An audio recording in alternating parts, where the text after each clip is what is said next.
Hey everybody, welcome to the Black Geek Cool podcast where we talk about comic book and anime, TV, streaming, and movie news from the past week. You also can find this podcast on YouTube, but we've just been spread out to other avenues such as other podcasts, apps like Spotify, Anchor, Stitcher, Google Cast, and I know there's another one, Overcast, just to name a few. So pretty much we're anywhere podcasts can be found. So check us out there. If you don't like YouTube or if you just like your own podcast app, we're most likely on there. Just search Black Geek Cool podcast and you'll find us. Sorry, I'm either getting over a cold or really coming down with a bad cold. So I'm all stuffy, but without further ado, let's dive into this episode 5, guys.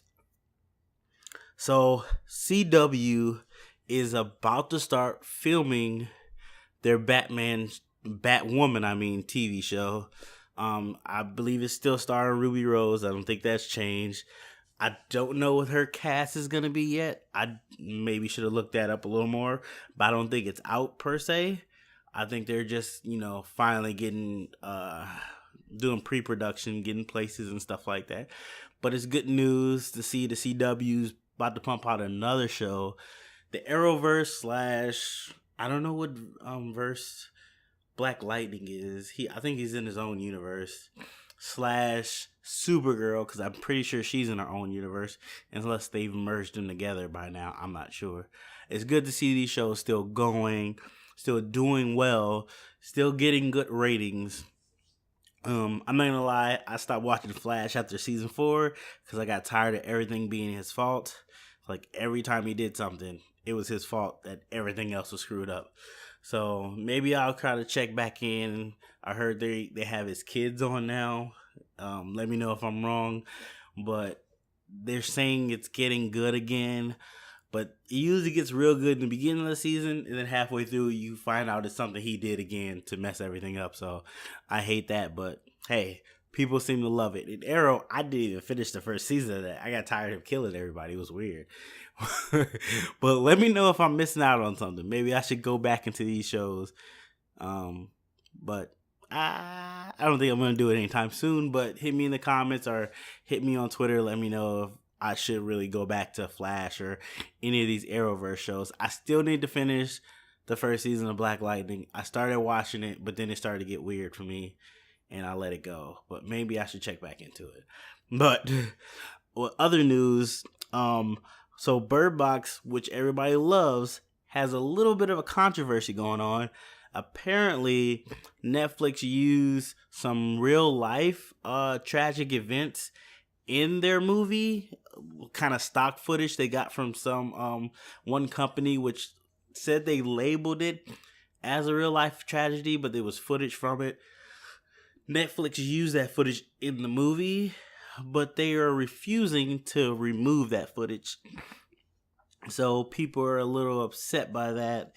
I mean, I didn't even know about it until I read about it, so I wouldn't have noticed it myself.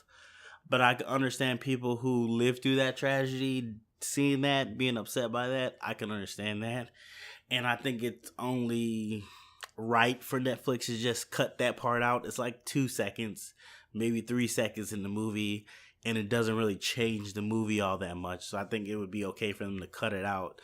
Doesn't seem like a big deal, but Netflix is sticking to the guns and said, no, we're not cutting that out. We're leaving the movie as is. So it's a weird decision by Netflix because it takes 2 seconds to probably take them like 10,000 to 20,000 to recut the movie just to take that piece out. But from a PR perspective, it seems like a better idea to just cut that out. But that's just me. Other news, Amazon has suspended selling WB properties.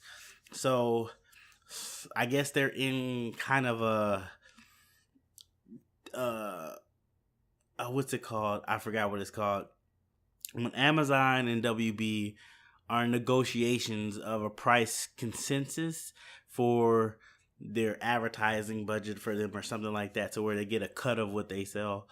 So until that's figured out, I guess Amazon has stopped selling WB TV shows like seasons and stuff like that.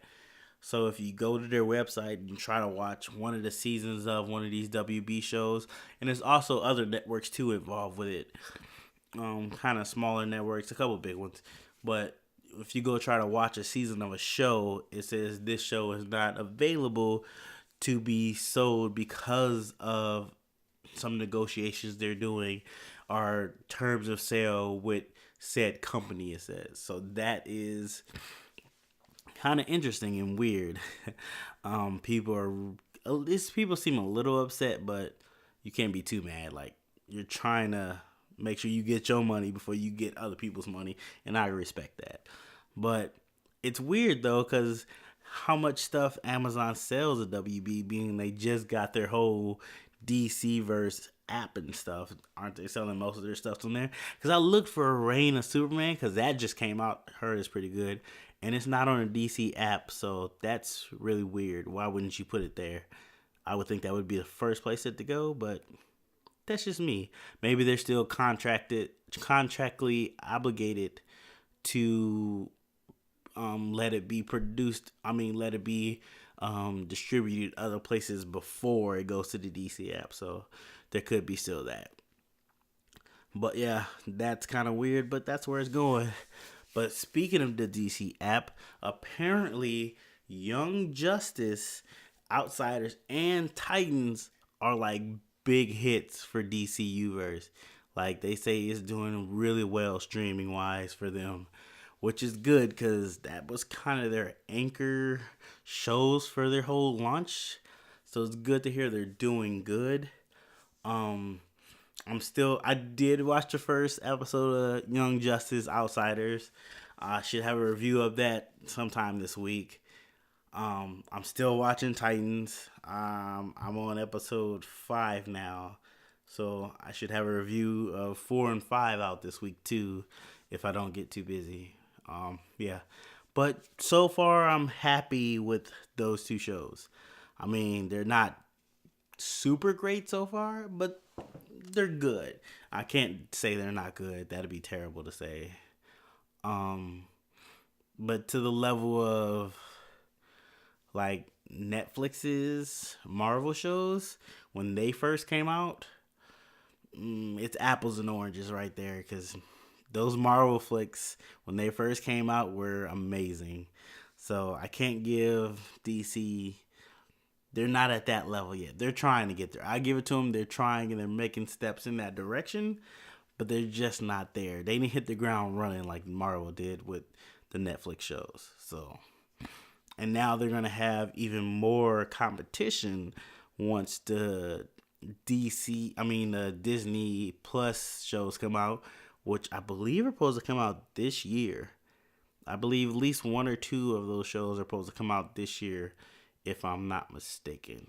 Or at least the Disney Plus is supposed to launch this year. I don't know if any of the Marvel shows will be ready this year. That would be interesting. I'm going to look up some news for that for next week, because I'm pretty sure they should probably have something out by then if they're going to do something in 2019. But that's just my guess. But good for them, for, I guess, getting good numbers in their streaming. But then again, is it like Netflix? And Netflix doesn't really release their numbers for streaming. So is this just DC saying they did a good job? Who's to tell?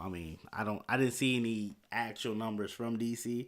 It's just them saying, hey, these are hits for us. So they could be fibbing. I don't know. Netflix could be fibbing too.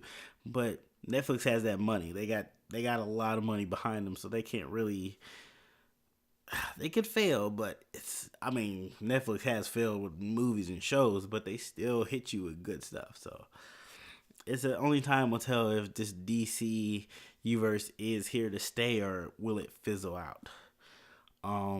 Yeah. So let's move on to. I forgot one other thing.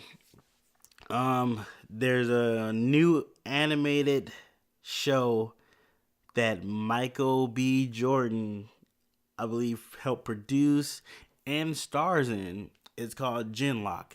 It's anime related too.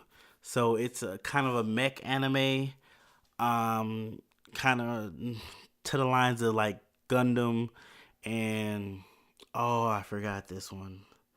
What's the name of that anime? I forgot the name of this anime, and people are gonna be upset with me for getting it because it's a big anime. Uh, well, I can't remember it. Maybe when I talk about this show, I remember it. So Michael B. Jordan show is kind of a mech anime, and it's called Genlock. I checked out the trailer. It looked interesting. The animation is that kind of like that Iron Man cartoon they had a couple years ago when he was like a real teenager. It was kind of that looking animation, which is weird looking animation. And I don't know.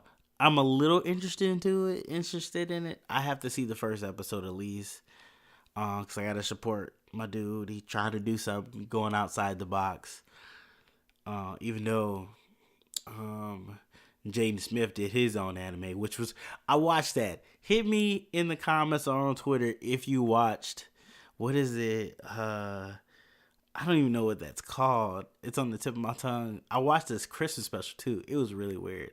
I'm going on off a tangent right now, but we're gonna talk about this anime too, right quick. It's really weird. I dig the whole supernaturalness of it, where he's like exorcising demons, and his family has this kind of ability, and for some reason that ability links to their hair because they're all got pink hair. I don't know if that was a link, but everybody in their family seems to have pink hair. And then the whole robot who turns out to be a man inside of a robot that he didn't realize even that was going on. And then the upper class society thing is weird. It's a really weird show. Like I threw it on in the background while I was editing stuff. It's a really weird show. Hit me in the comments or on Twitter if you actually watch that show, because it's bananas, but it's funny too at times. So I give it to him there. Anyway, we were talking about Genlock. I went on a little tangent there, but Genlock looks interesting. I'm at least catch the first episode and try to see what it's all about. It's something new, something different, and it seems like it's a little more diverse.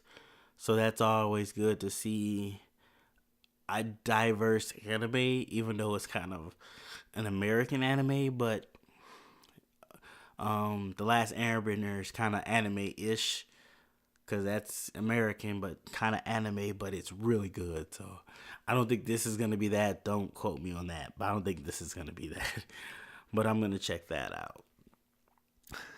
But that's the end of streaming and TV news, at least the news I found. Hit me in the comments or on Twitter if you got something you wanted me to talk about that I missed. I'll try to put it into the next episode for next week. But let's get over to the movie stuff. And, of course, Glass came out this weekend, and it did pretty good. About 47 million, maybe end up being 50 million at the end of this Monday. I haven't seen it. I'm not gonna lie to you, because I still have to see Split. So I have to go see Split first, and then I'll see Glass. I liked Unbreakable when it came out, and everybody said Split was really good, but apparently, M. Night Shyamalan, who did the Last Airbender movie, which was terrible. Like, why didn't you just have people wear different colors to indicate whether they were Fire Nation or Earth Nation or Water Tribe, or why would you make them different races? That makes no sense. But anyway, those are my qualms with that movie. He pretty much fronted the bill for this whole movie, so he didn't really have to deal with studio notes or anything like that. So reviews of it is either you hate it or you love it.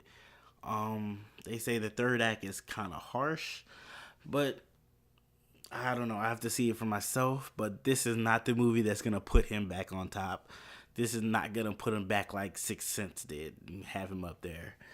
But he's M Night. He'll still work, so he'll be fine. Um, but hit me in the comments if you think it's a good movie. If you did see it, what was your thoughts? No spoilers, just a idea. Let people know. Let me know. Hit me on Twitter. All that good stuff. Um, in other words, I guess Holmes and Watson and the Gotti got uh, nominated multiple times, I think, for the Razzie Awards for 2019.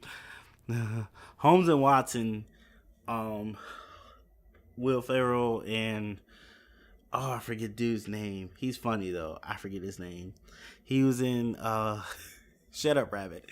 He was in Step Brothers with Will Ferrell. They were good together, at least in that movie. But apparently Holmes and Watson was so bad that even Netflix passed on distributing it. They didn't want to take it, so apparently it's not doing that good at the box office. So that's sad. And Gotti was with uh John, what's his name? Dude from Boogie Nights. No, not Boogie Nights. Um, John Travolta. There we go. John Travolta. He's in the Gotti movie, and apparently that looks horrible. And it's apparently everybody agrees because it's got a Razzie Award. But yeah, those two movies got nominated big time. So sometimes it's okay to win awards, and sometimes you don't want to win that award. So that's just where it is. But also, Pokemon Red and Blue is being developed into a movie. So I don't know if they doing this just because they see how popular or how much positive feedback they got from Detective Pikachu trailer, which I am excited. Not gonna lie, I'm gonna go see that movie probably day one. It looks good. It looks interesting. But I don't know if they felt the buzz off of that, thinking like, oh, we gotta have something locked and loaded, ready to go. But it looks like they're developing another Pokemon movie based on the Red and Blue game, which I'm not gonna lie, I had both those games. I had Red and Blue, played the mess out of them. I had 2 Game Boys just so I could trade with myself. I was getting it in with that, boy. I love that game. This back in the high school days. But they're developing a Pokemon Red and Blue game movie. It's gonna be a movie, which is very cool. Especially if they use the same technique they have with this Detective Pikachu movie, because that looks awesome. I think they might go franchise. They might have a movie franchise on their hand if that's what they're doing, because they got a whole lot of games they can run through. Like you got Silver and Gold, Moon and Night, is it Sunshine? You got Pokemon. I know there was wasn't a Light and Dark one? Oh, so many. Crystal. There's so many different Pokemon games they can use and slowly introduce new gens into each movie as it goes. It could be a gold mine. It really could. And we clearly know there's an audience for Pokemon because the Pokemon game is still going strong. I saw people last week pull up to battle a gym, and I was like, what's going on? And then it hit me like, oh, it's Pokemon. It's Pokemon. People are still out here doing it hardcore too. Respect. I had to let go of Pokemon Go. I let it go a while back, but I respect y'all still getting y'all game on. Do your thing. But in a little bit of anime movie news, the Dragon Ball Z Super Broly movie, on this one day of being in theaters, killed it. It got #1 for that day. It also brought in $7 million in that one day. And I think as a total of it being in theaters and in the rest of the world overseas, it's made a total of $43 million, I think. I might be wrong on that number. I might be right. Either way it goes, it shows that animation, adult animation in the West is popular, and there are people that want to see it. So Dragon Ball Z Super and Spider-Man Into the Spider-Verse kind of proves that people want to see adult animation, and there is a place in Hollywood for it when you do it right, at least. But this is really good for anime. It makes Hollywood look at anime a little different and maybe be more open to adapting it better than they've been doing it before, because they see what kind of money it can make when it's done right. Because even though Ghost in the Shell was one of the best Hollywood adaptations, it's also one of the worst racist Hollywood adaptations of anime. So don't do that, but don't give up on these properties. These are established properties with fan base, and Hollywood love established properties to start something. So you don't want to start on a new IP. These are proven IPs. You just got to do better with them. But that's very good for Dragon Ball Z. I didn't get to see it yet. One of my friends, Faust, he went to go see it. He told me it was okay. It's pretty good. So hopefully I get to check that out.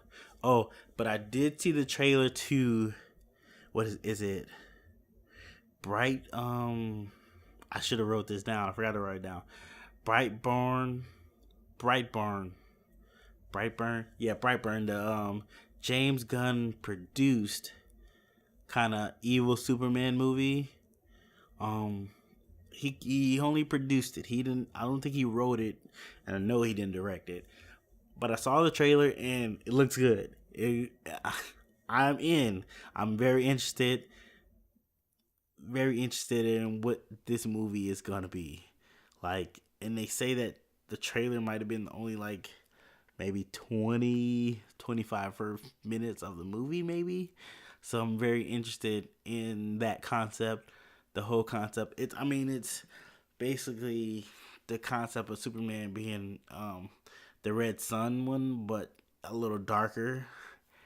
And I'm into it. I thought it looked really good. Hit me in the comments. Let me know if you've seen that trailer. What do you think about that trailer? Hit me on Twitter, all that good stuff. But yeah, on other news, I guess Avengers Endgame, they've gone back for reshoots, which is not a big deal. A lot of movies go back and do reshoots. Hell, was it World War Z did reshoots.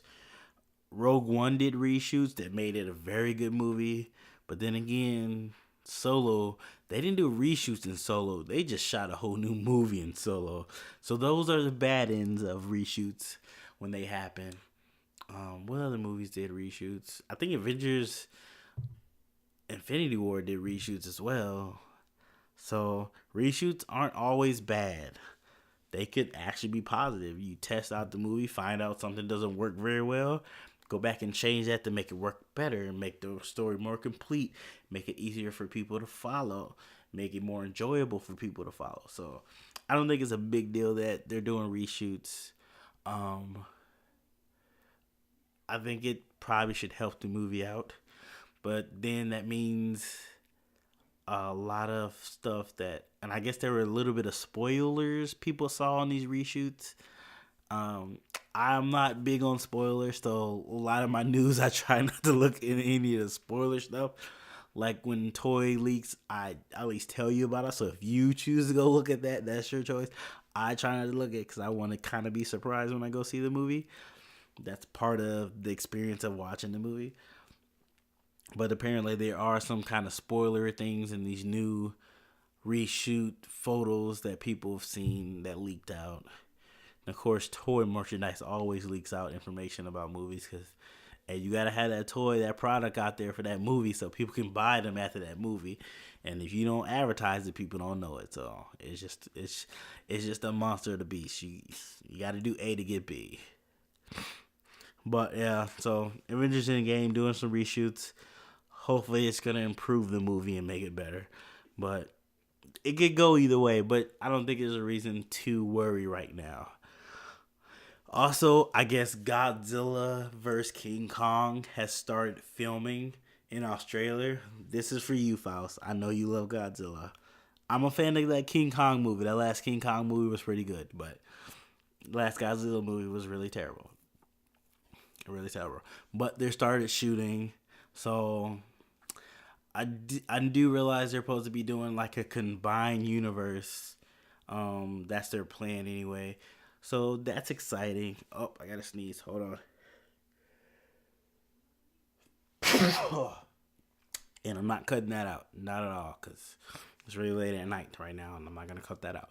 But they're shooting the new Godzilla. Or they started filming the Godzilla vs. King Kong movie in Australia. So that is exciting. This one I'm excited for. Because if they're using the King Kong from the King Kong movie, that the last one with Samuel L. Jackson, I'm in. I like that King Kong. It works. I think they should do something better with. I don't know if they're even. I know King Kong and Godzilla aren't anywhere near close as height. I know Godzilla's like way taller than King Kong or something, but I know they're gonna do something to even that out or make it just like, hey, they're the same height. Don't worry about it. But that's exciting news for that movie.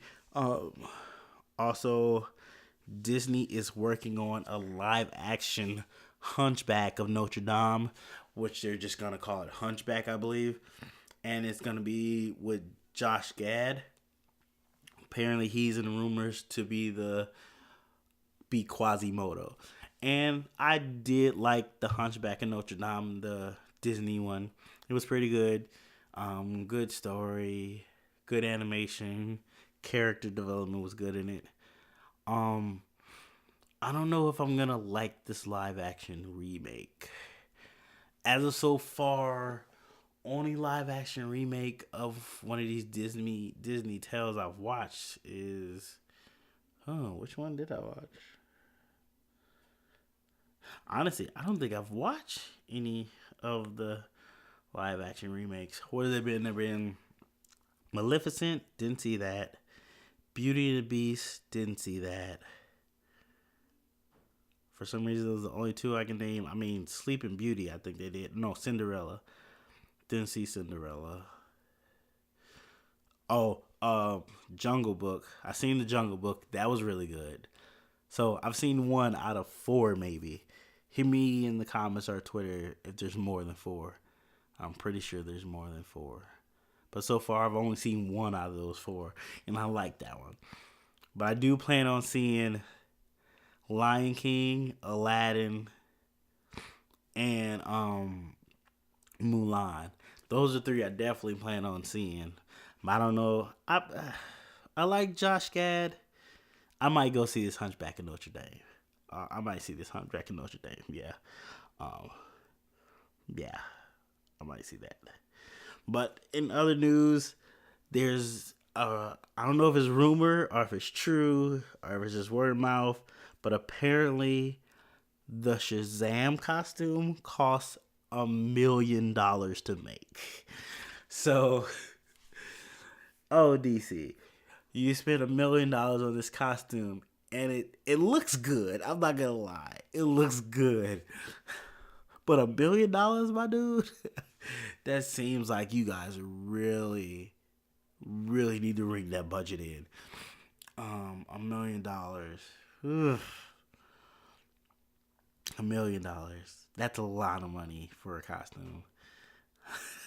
That's just ridiculous. But I guess y'all got that kind of money. I'm pretty sure there should be a second trailer for Shazam coming out soon.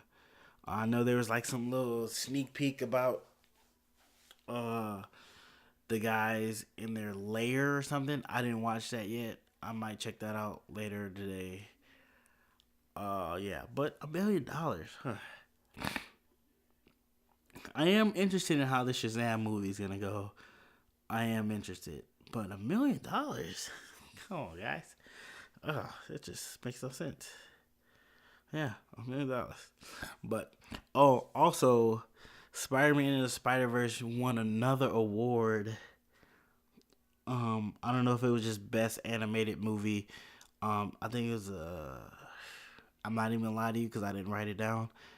Uh, yeah, I'm drawing a blank what the award was. Yeah, but it did win another award, which hopefully transitions to it doing better at the box office. It's been doing pretty good. It's not as good as it should be doing, I feel, because it's one of the best movies out there right now. Yes, one of the best movies out there. I said it. Come at me. Anyway, yeah, go see Spider-Man Into the Spider-Verse. You haven't seen it. I know I say this almost every podcast, but it's such a good movie. And then on top of being a good movie, it's a good Spider-Man movie. Not a good Spider-Man movie. The best Spider-Man movie ever made. Yes, I said it. The best Spider-Man movie ever made. And trust me, I love Sam Raimi's Spider-Man 1 and 2. Not so much 3, but I love Spider-Man 1 and 2. This one is better than it. Go see it. But it did win another award. But it's doing real good at the box office. It has the lowest drop of movies that's come out at the same time as it. And I can't talk that well because I'm all congested. That sounded terrible. But it's doing great holding at the movie theaters. So as it wins more awards, it seems like more people are going out to see it and seeing its awesomeness and enjoying everything Spider-Man Into the Spider-Verse has to offer, which is beautiful. But yes, it's won another award. But that's all the news I got for movies. Probably missed some stuff. I know there was some more casting. I think Danny Glover got cast in the Jumanji 3 movie, which technically it is Jumanji 3 because there was a Jumanji 1 and then there's that second Jumanji with The Rock and this other one technically. So Danny Glover is in Jumanji 3. I seen he got cast in that. So they're still shooting that and doing that. But that's all the news I got. Hit me on Twitter or in the comments. Let me know if there's some movie news that you would like me to talk about that I forgot. Because I'm only one person. I can't remember everything or I can't find everything. But let me know if you found some stuff you want me to talk about. And I'll put it in the next episode for next week. But